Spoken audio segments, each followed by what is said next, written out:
All right, guys. So sometimes you got to come check a job site. Actually, all the time you got to check the job sites. So when you're checking, you want to have your checklist and your clipboard, and you probably need a tape measure. And of course, you're going to need your cell phone. So just go down your trade checklist while you're at the job site and look for things. So this right here, this is an example of what we got to fix. Of course, I told them to bring this out here. They didn't do it for whatever reason they had. So we got to make sure they actually do what you told them. Now, a lot of times that's one of the hardest things is you tell them 5 or 6 times and then they still do it a different way. So we gotta really watch the guys. Generally about at least once, sometimes twice a day is about how often we need to be checking in on each job site. But anyway, like this electrical box that got covered up, it's gonna need to go right there. And then we had another one right here. The same thing happened. It needs to go right there. So watch those details and then, make sure we're really watching every detail, because like they even forgot these legs here. You see how this is a separate piece here? They forgot it. They didn't do it. So you have to really, really watch all the details when it comes to checking the job site. So sometimes you get different people. Like we explained this job to the crew manager, and the crew manager is at a different job site. So today we got 2 guys working who haven't seen the checklist at all. They never even got the checklist. So that's important. If they don't have one, we need to get them one in Spanish or in English, whichever one's appropriate.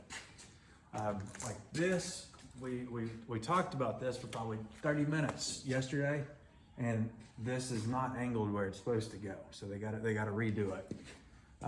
To do that, a lot of times you're gonna have to draw pictures for them. Like you can refer to the how to draw to scale on how to get your pictures, but they're gonna need visuals and very precise directions on how to get stuff like that. That's a fireplace, and it's got a vent at the top. So there's a fire hazard. We also have to keep it in mind. But especially around the fireplace, we got to be very precise with what we're doing. We got to follow what the engineer specs say. When it comes to these, and these are examples, these are relevant on all the jobs, on how we look at these. So I had them put this temporary, this is temporary and that's temporary. So we didn't have to drill any holes right now, but that's our vent hood, and we can zoom in and you see, he'll tell you, whoever your contractor is, he's gonna tell you time after time he got it exactly right. But I had him put it up there and you can see it's not square. It looks square when you do your measurements, but it's not. So he's gonna redo that. And by redo it, all we're talking about is he's gonna take off 2 boards and move it over. That's all he has to do. Because they'll think whenever you tell them they gotta redo it, that they gotta tear it all out and start over. That's not the case. Generally, they just need to do a slight modification. And it's your job to think about how they're gonna modify. That's what, your job is to be the brain of it. But you see that gap right there? We can't have that. And we're gonna get that fixed. And we're also gonna be able to get this gap in the back. We're gonna be able to get that fixed as well. Whenever we got over here today, the guys, like I asked them like where they're gonna do the blocking at. We had to pop lines and tell the guy where he's gonna do the blocking at, because his manager didn't tell him. Whenever you're meeting with the manager and they're pricing out the job, they'll tell you, yes, we got it under control, but then you show up out here and it's not. And then at that point you got to figure it out, and it's your job to catch all the mistakes. So we're going to go up here and we're going to look at another one, and there's several examples here. This is going to apply to every job that you're doing. It might not be this exact example, but it's going to be very similar.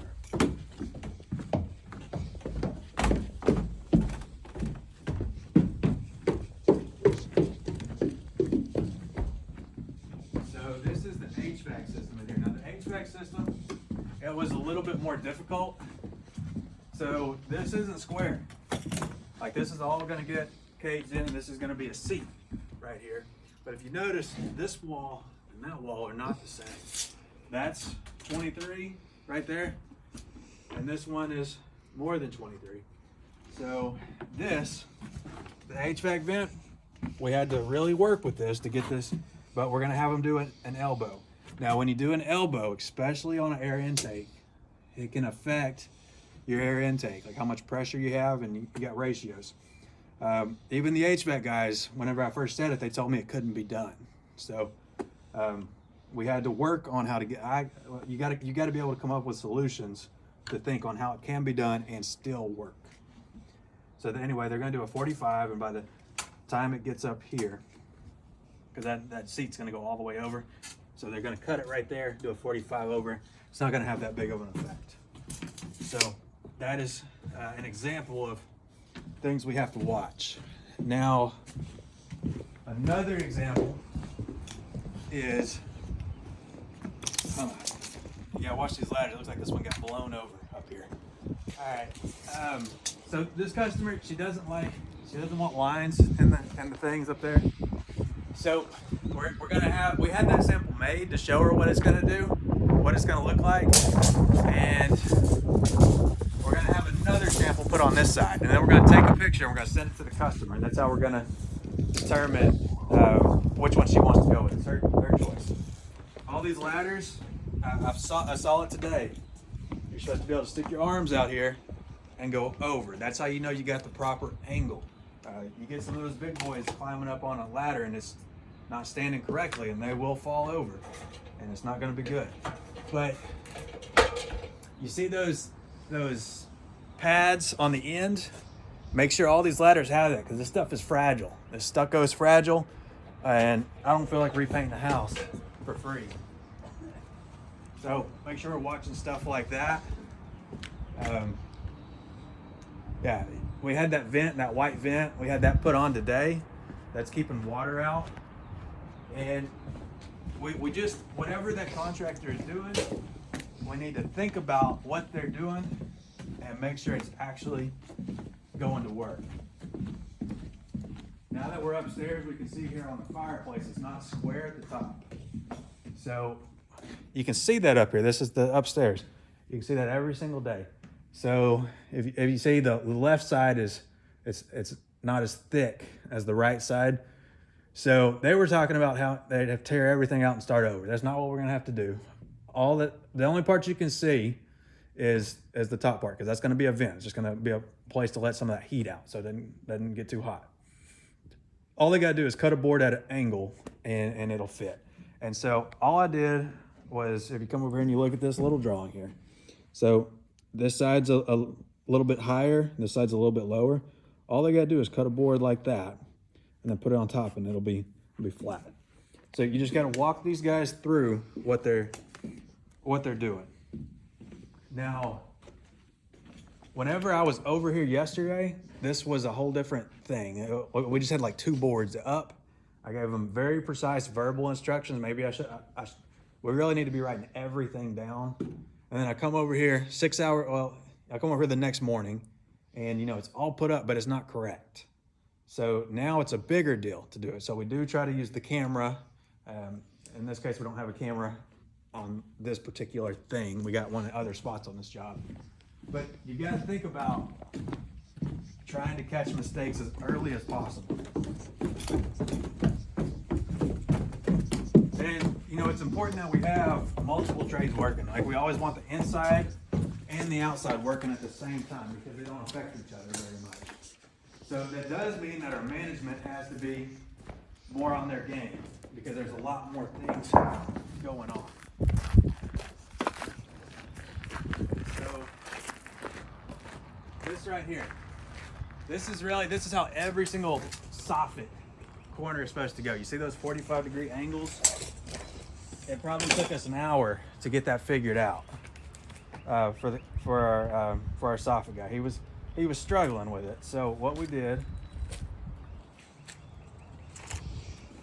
I basically drew something to scale and I had to show him.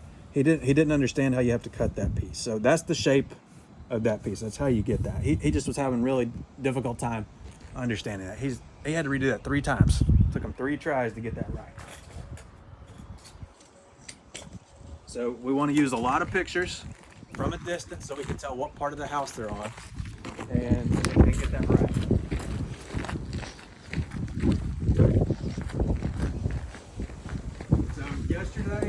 we found out that we didn't have all the materials we needed, so we went and we called Whit Davis and they ordered material. They got it here today, but they brought the wrong boards. They tried to bring boards like this. You see how these are all not waterproof?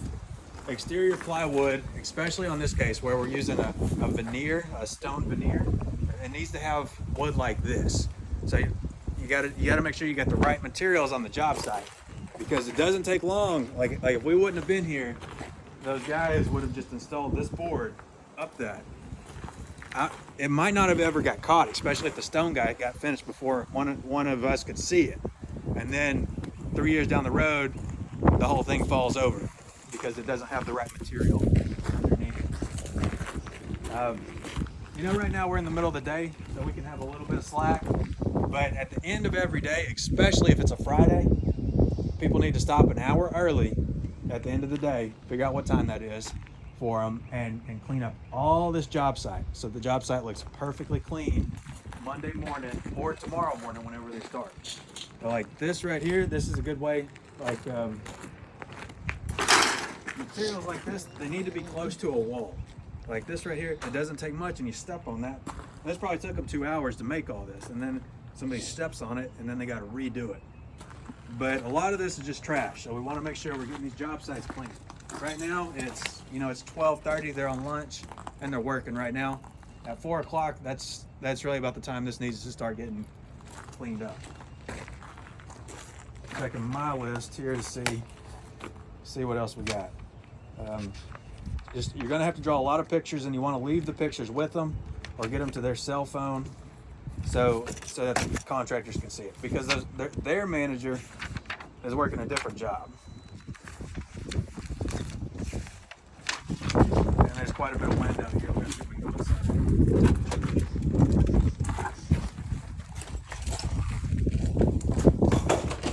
But a lot of times you'll have manuals around here, so you can actually read your manuals and come up with a lot of these answers yourself. And this is very similar. This is a job site inspection. This is more of our in-person video.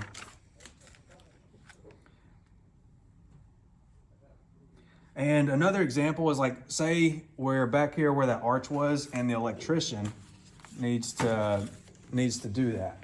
So we don't want to call the electrician 6 times over here, six or seven times to do something. We don't want to call the HVAC guy 6 or 7 times to do something. So we want to wait till as much work is done as we can, so that way the electrician only has to come over here one time to move all these electrical boxes.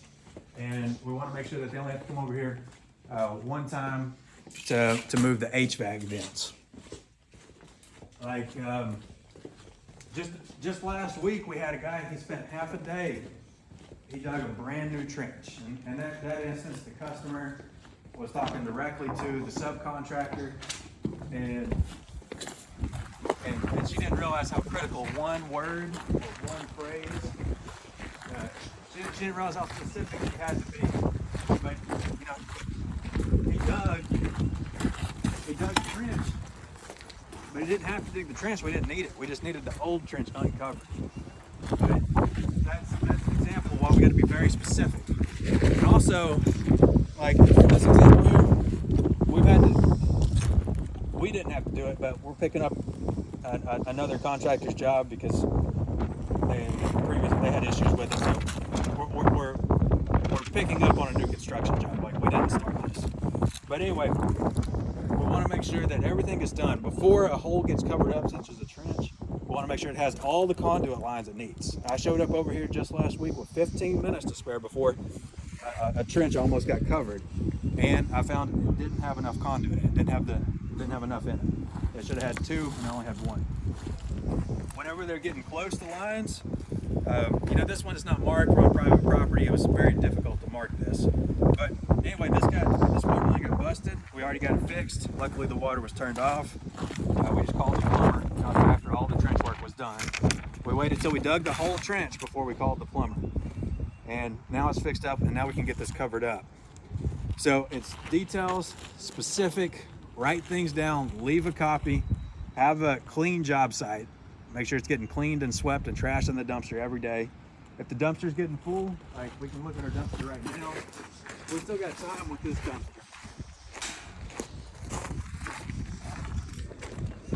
There we go. And also, make sure we don't see any graffiti, any handwriting, any stupid stuff on here. I saw some very inappropriate stuff in the porta potty. We probably need to send that back and put tape over it. I don't want to see that on these job sites. So here's another example of stuff we got to watch for. And this is a 6,800 square foot house, so this is a good one to watch. It's a good one to learn from. But you got a black spot right there. Whenever those scuppers were getting installed, because there's a patio up there and water runs down that, they left that. They tried to scrub it off, they couldn't do it. So now we got to figure out how to match that paint to cover that up. It's pretty difficult to do. Been better if there just wasn't a mess. And then you see that right there, that's oxidation. That was there before I got this job. That was there before, but it happened because we didn't have everything installed properly. And this one right here, now I told the guy 3 or 4 times to take all this up to 3 inches from the top. It's still not there.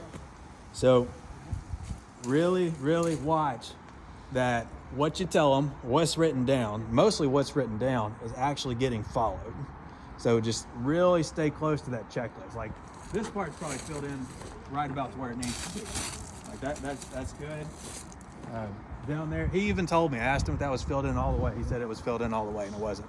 So they try to get stuff by you. I don't know if they're lying. I don't know if they just don't want to do it. I don't know if they don't know any better. It really doesn't matter what the reason is. They just, it's not getting done. So we have to watch, and we got to stay on them until it all gets done.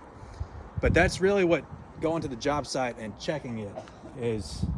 That's really what it's all about. That's all I got.